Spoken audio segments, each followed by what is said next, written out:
Diana काला पोशाक वाले आदमी को एकटक देखते हुए उससे हैरानी के साथ कहती है, ये तुमने क्या किया? तुमने माई को क्यों मारा?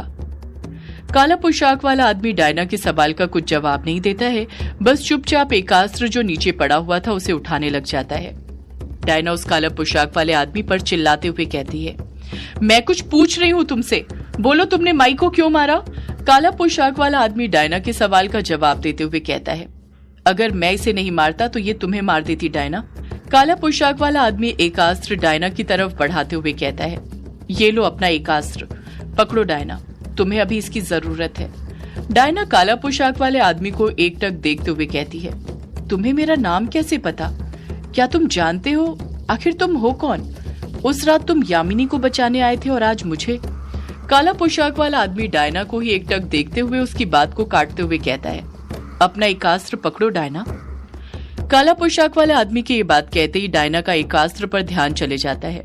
जब वो एकास्त्र की तरफ अपनी नजरें करती है और उसे काले पोशाक वाले आदमी के हाथों में देखती है तो वो अपने अतीत की यादों में से बाहर आ जाती है।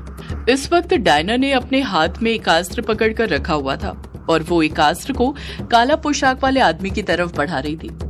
डायना काला पोशाक वाले आदमी से कहती है, अरे तुम मूर्ति बनकर क्यों खड़े हुए हो? लो, तुम्हें एकास्त्र चाहिए था ना, ये पता लगाने के लिए कि मैं सही जगह पर तुम्हें लेकर आई हूँ या नहीं। लो, अब तुम खुद ही पता लगा लो। काला पोशाक वाला आदमी कहता है, अब इसकी कोई जरूरत नहीं है डायना, तुम हमें सही जगह पर लेकर आई हो। डायना हैरानी के साथ कहती है, पर मुझे तो यहाँ पर कोई भी।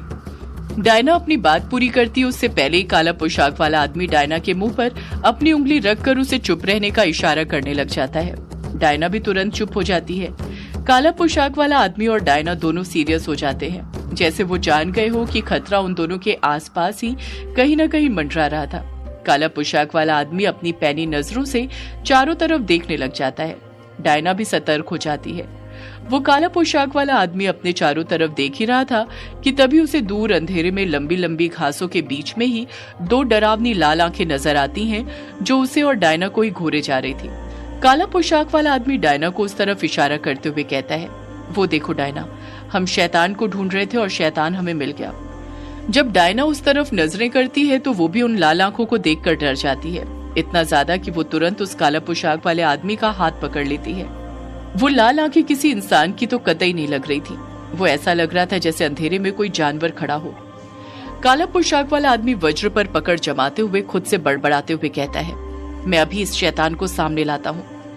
इतना कहकर काला पोशाक वाला आदमी वज्र का उपयोग करने ही वाला था कि तभी जहाँ पर वो लाल आंखें नजर आ रही थी उस तरफ की घासों की हलचल बढ़ने लग जाती है, जिस कारण काला पोशाक वाला आदमी रुक जाता है।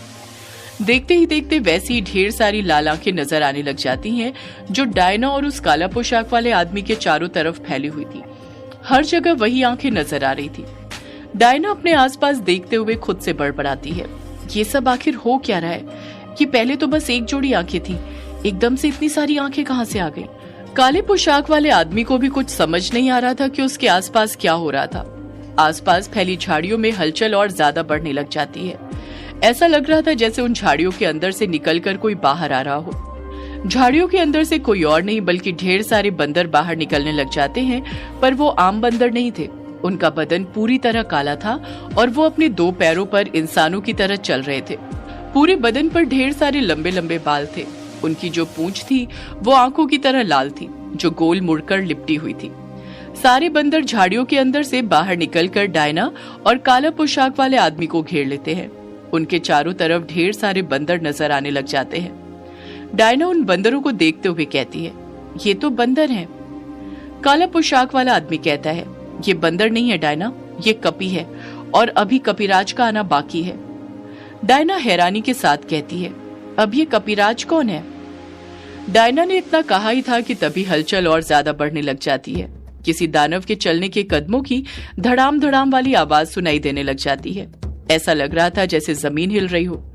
सभी कपी जो डायना और काला पोशाक वाले आदमी को घेर कर खड़े हुए थे वो दो सीधी कतार में खड़े होने लग जाते हैं, जैसे वो किसी के आने के लिए रास्ता बना रहे हो। और देखते ही देखते उस रास्ते पर सामने से एक बड़ा सा बंदर आता है जिसका कद बाकियों के बंदर से सबसे ज्यादा बड़ा था, काला पोशाक वाले आदमी से भी बड़ा। वो करीब 20 फीट का होगा, हट्टा कट्टा और मोटा। उस बड़े से बंदर में एक और सबसे खास बात थी, वो ये कि उसने अपने गले में एक अजीब सा हड्डी की तरह दिखने वाला लॉकेट पहना हुआ था।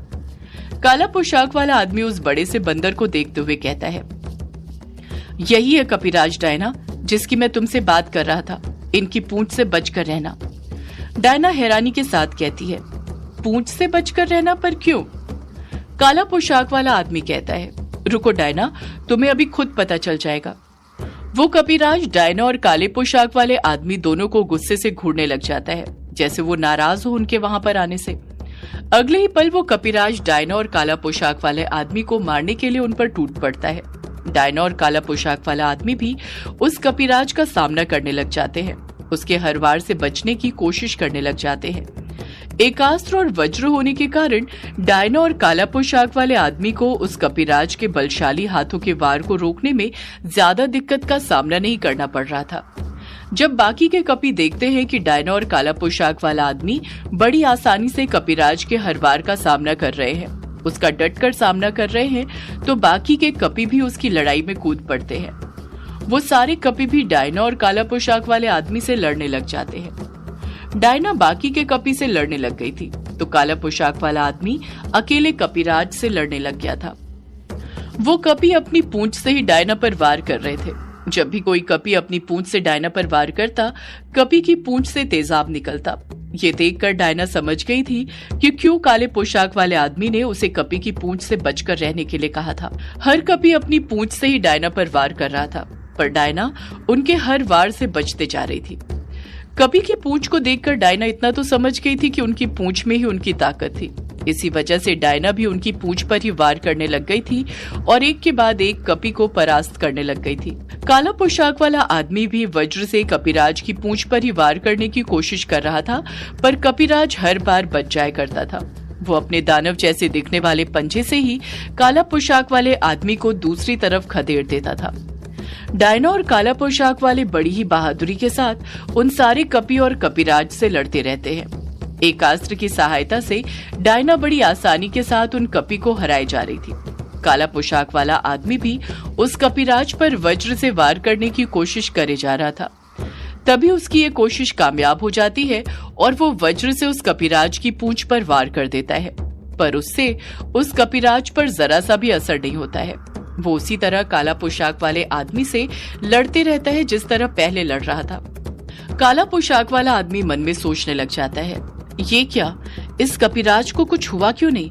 मैंने तो इसकी पूंछ पर वार किया था। आखिर यही तो इसके शरीर की सबसे ताकतवर और कमजोर कड़ी थी। बाकियों के कपी की तरह इसे भी अभी तक धराशायी होकर नीचे गिर जाना चाहिए था। काला पोशाक वाला आदमी कपिराज से लड़ते हुए ही सोचने लग जाता है कि वो ऐसा क्या करे कि कपिराज हार जाए। उसके समझ नहीं आ रहा था कि वो किस जगह पर वार करे। काला पोशाक वाला आदमी कपिराज से लड़ ही रहा था कि तभी उसकी नजर कपिराज ने अपने गले में जो हड्डी वाला लॉकेट पहना हुआ था उस पर पड़ती है।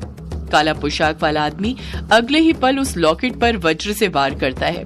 जैसे ही वज्र का प्रहार उस हड्डी पर पड़ता है, वो लॉकेट की माला टूटकर नीचे गिर जाती है। उसी के साथ कपिराज दर्द भरी कराह के साथ चीखने चिल्लाने लग जाता है। अगले ही पल वो अपने घुटनों के बल बैठ जाता है। कपिराज के पराजित होते होते ही बाकी सब कपी भी अपने घुटनों पर बैठने लग जाते हैं, जैसे कपिराज की तरह उन्होंने भी हार मान ली हो। डायना और काला पोशाक वाला आदमी एक दूसरे के पास आते हैं और एक दूसरे के अगल बगल ही खड़े हो जाते हैं। अब उनके सामने कपिराज था और उसके पीछे उसकी पूरी सेना, जो घुटनों के बल बैठी हुई थी। उन सभी ने अपनी हार को स्वीकार कर लिया था। कपिराज अपनी भारी आवाज में दर्द भरी कराह के साथ डायना और काले पोशाक वाले आदमी से कहता है, कौन हो तुम लोग और यहाँ पर क्यों आए हो? डायना गुस्से से कपिराज को घूरते हुए कहती है, यही बात पहले पूछ ली होती तुमने हमसे तो इतने सारे जख्म नहीं सहने पड़ते, पर तुम तो आते से ही हम पर टूट पड़े, हमें मारने लगे। कपिराज अपनी बात डायना के सामने रखते हुए कहता है, हम कपी हैं, हमारे इलाके में इंसानों का आना हम बिल्कुल भी स्वीकार नहीं करते। उनके कदम रखते ही हम उन्हें मार देते हैं। मुझे लगा कि तुम दोनों भी आम इंसान होगे, पर मुझे क्या पता था कि हमारा सामना एक डायन और एक शक्तिशाली आदमी से होने वाला है जिसके पास वज्र है। डायना फिर कुछ कहती है उससे पहले ही काला पोशाक वाला आदमी कपिराज से पूछ पड़ता है, तुम्हें जो करना था वो तुम कर चुके हो और अब हम वो करेंगे जो हम यहाँ पर करने आए थे। कपिराज कुछ घबराते हुए कहता है, क्या करने आए थे तुम दोनों यहाँ पर? काला पोशाक वाला आदमी कहता है, हम यहाँ पर कालगढ़ का पता लगाने आए थे। जैसे ही कपिराज काला पोशाक वाले आदमी के मुंह से कालगढ़ का नाम सुनता है, वो कुछ घबराने लगता है। काला पोशाक वाला आदमी कपिराज की आंखों में देखते हुए कहता है, क्या तुम्हें पता है कालगढ़ कहाँ पर है? कपिराज की घबराहट और भी ज्यादा बढ़ने लग जाती है। सिर्फ कपिराज नहीं बल्कि उसके पीछे जो बाकी के कपी थे वो भी सब डर कर घबराने लग गए थे। काला पोशाक वाला आदमी फिर कपी पर दबाव बनाते हुए कहता है, बोलो, क्या तुम्हें कालगढ़ के बारे में कुछ पता है? कपिराज अभी कुछ नहीं कहता है। काला पोशाक वाला आदमी गुस्से के साथ कहता है, लगता है तुम ऐसे कुछ नहीं बताने वाले हो। मुझे अच्छे से पता है तुम्हारा मुंह कैसे खुलवाना है। इतना कहकर काला पोशाक वाला आदमी नीचे झुकता है और वो हड्डी वाला लॉकेट उठाने लग जाता है जो कपिराज के गले में से टूटकर नीचे गिर गया था। काला पोशाक वाला आदमी वज्र के नीचे उस लॉकेट को रखते हुए कहता है, तुम मुझे कुछ बताओगे कि तोड़ दूं मैं ये लॉकेट? तुम जानते हो ना, इसके टूटने के साथ ही तुम्हारे अंदर का बल भी खत्म हो जाएगा। कपिराज घबराते हुए तुरंत बोल पड़ता है, नहीं नहीं, ऐसा बिल्कुल मत करना, मैं तुम्हें सब बताने के लिए तैयार हूँ। काला पोशाक वाला आदमी कहता है, तो फिर बता हमें कि कालगढ़ कहाँ पर है। कपिराज हड़बड़ाहट के साथ बोल पड़ता है, कालगढ़ दक्षिण दिशा की तरफ है। डायना गुस्से के साथ कहती है, कालगढ़ दक्षिण दिशा की तरफ है ये तो हमें भी पता है, पर दक्षिण दिशा में कहाँ पर है? अब तक कालगढ़ ढूंढने के चक्कर में दक्षिण दिशा में 100 से भी ज्यादा शैतानी डरावनी जगहों पर हमले कर चुके हैं हम, पर हमें अभी तक कालगढ़ नहीं मिला है।